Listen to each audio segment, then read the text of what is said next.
So before the reporters present their report, okay, I will be the one who will introduce the whole chapter or the whole unit 3. Okay, so this unit 3 is the very highlight or the main topic of the course risk management as applied to um, to safety, security, and sanitation. So tapos na tayo sa pag-identify ng risk, sa on how we will protect and keep safe the workplace, the security, and all.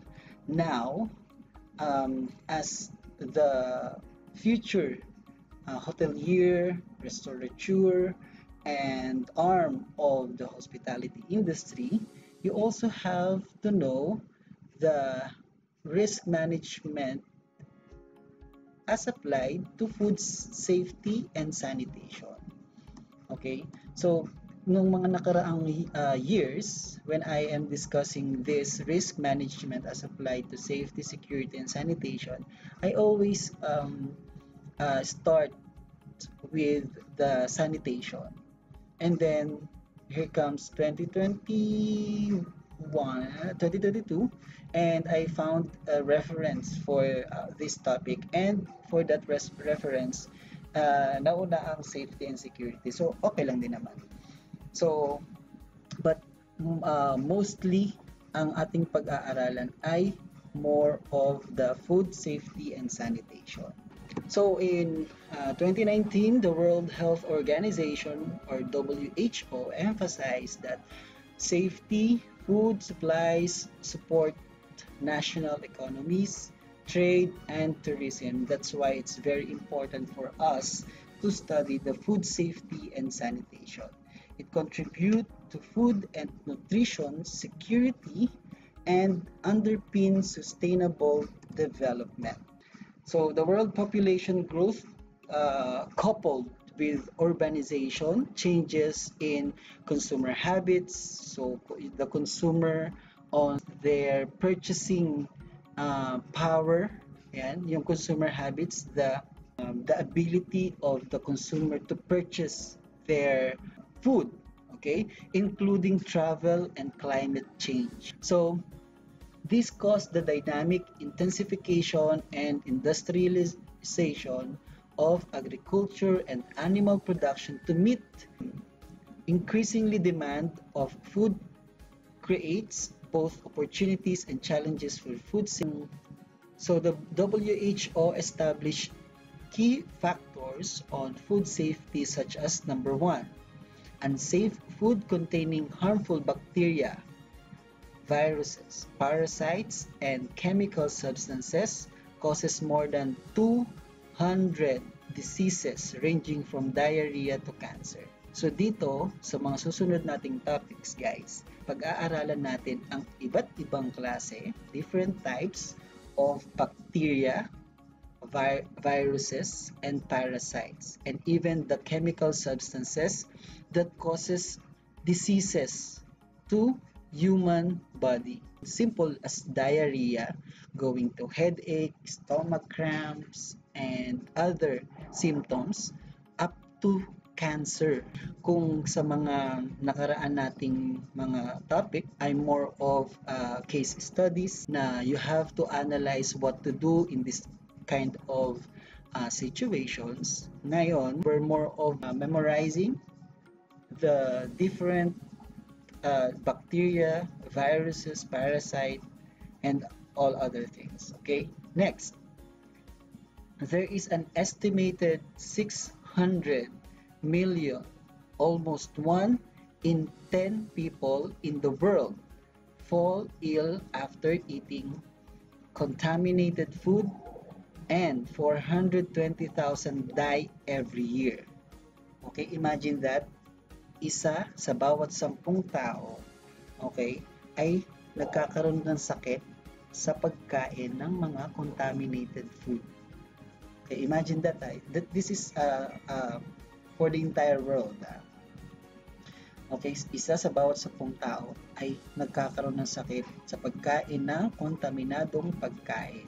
So that is how important, okay, food safety and sanitation to us as hospitality industry professionals.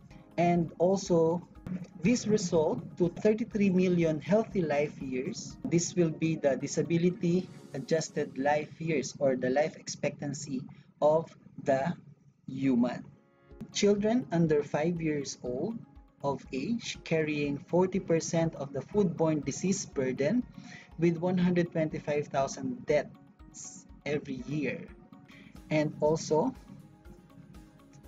diarrhea diseases are the most common illness resulting from consumption of contaminated food, causing 550 million people to fall ill and 230,000 deaths every year. Kasi once na magkaroon ka ng diarrhea, it will result to dehydration and it can cause death to humans. Okay?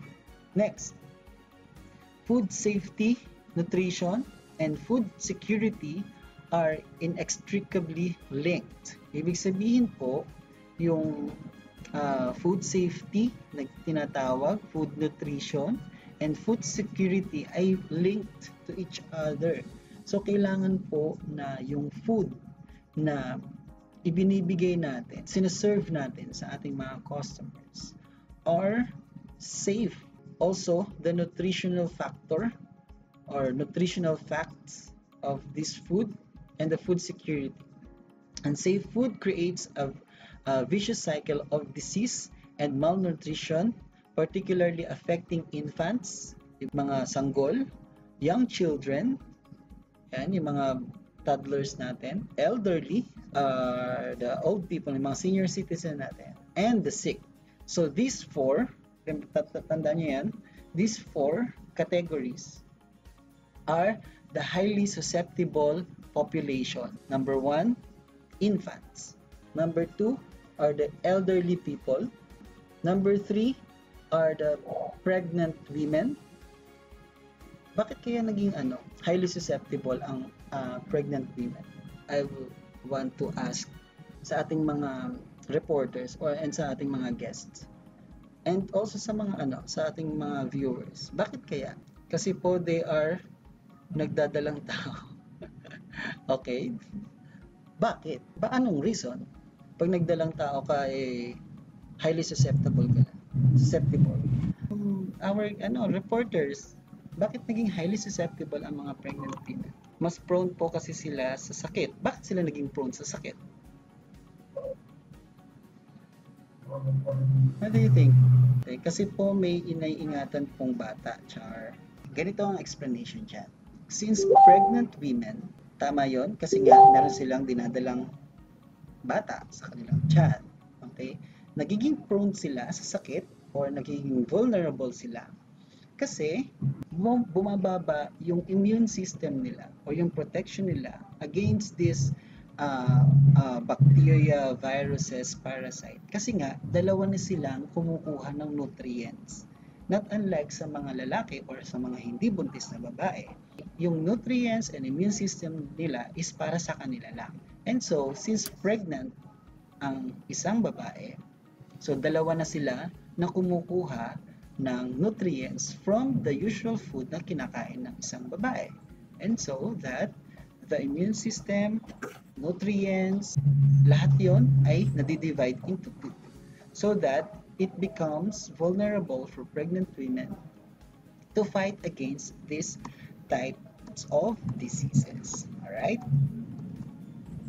Next, foodborne diseases impede socioeconomic development by straining healthcare systems and harming national economies, tourism, and trade. So imagine that if all our workers, okay, including me, are sick because of these foodborne diseases, how can our economy, tourism, okay, jobs can survive? Like for example, this pandemic, diba? Or although that is not a type of disease of foodborne diseases, but it affects greatly our economy. Next, food supply chain now cross multiply national borders. Good collaboration between governments, producers, and consumers helps ensure food safety.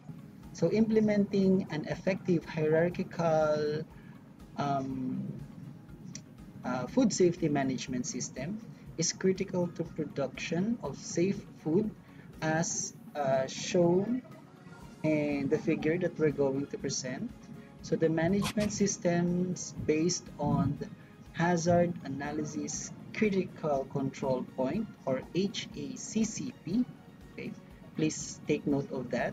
HACCP stands for hazard analysis and critical control points are the international standards as recognized by the Codex Alimentarius Commission or CIC, Codex Alimentarius Commission. The HACCP system built upon effectively designed and implemented prerequisite for food safety programs and focus on two key concepts, namely identifying significant food safety hazards and controlling these significant hazards. So these strategies to food safety are then governed. So HACCP system build upon effective, designed, and implemented prerequisite food safety programs and focus on two key concepts, namely identifying significant food safety hazards, that's one, and number two is controlling the significant hazards. So kailangan natin i-identify kung ano yung mga hazards and control it. And these strategies to food safety are then governed by internationally accepted food safety standards such as the CIC, the Codex Alimentarius Commission. Number two, the USA FDA or the United States of America Food and Drug Association Food Code of 2017, the Asia Pacific Economic Cooperation or APEC, and the national laws including Philippine Food Safety Act of 2013 and the Sanitation Code of the Philippines and among others. So from top, ibig sabihin, it covers everyone. For example, isang restaurant, ang magsisimula ng pag-check niyan are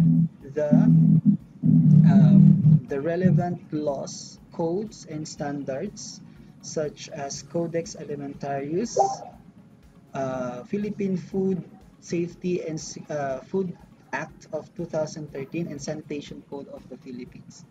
So, ibig sabihin yung mga restaurants natin like Jollibee, McDonald's here in the Philippines, different restaurants. So, yung mga laws, na implementing laws natin dito sa Philippines, ang unang mag-check if they are following the standards.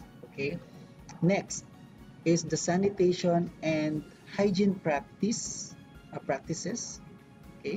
The prerequisite and prerequisite food safety programs or PRPs such as cleaning and sanitation, integrated pest controls. So that's number two. And number three is the HACCP or hazard analysis and critical control point. And lastly is the food safety management system or FSMS, the food safety management system. This is critical to the production of safe food. So this unit will cover modules on Philippine food safety framework alongside food safety hazards, prerequisite food safety programs, introduction to hazard analysis critical control points, and food safety management system. To formally start, our discussion with the reporters. May I call Ms. Baldeo? So this is the group 3.1 that will discuss the module 1 of unit 3, the providing safe food and the Philippine food safety framework. So in this lesson, we will describe foodborne illness as a threat to food service industry. So, i-define natin what is foodborne illness or foodborne diseases. Okay? We will also discuss the main causes of foodborne illness, and also we will discuss the importance of food safety and sanitation in food enterprise, and also recognize the importance of food safety and sanitation as foundation of preventing foodborne illness and food service establishment, and discuss the Philippine Food Safety Framework and relevant internationally recognized food safety standards na dapat as a food handler. Ayan. So in the future kayo ay magiging food handler. If you want to be a food handler. So mostly yung mga may hilig magluto. So these are the food safety and sanitation na kailangan nyong malaman when you handle food. Okay? But first,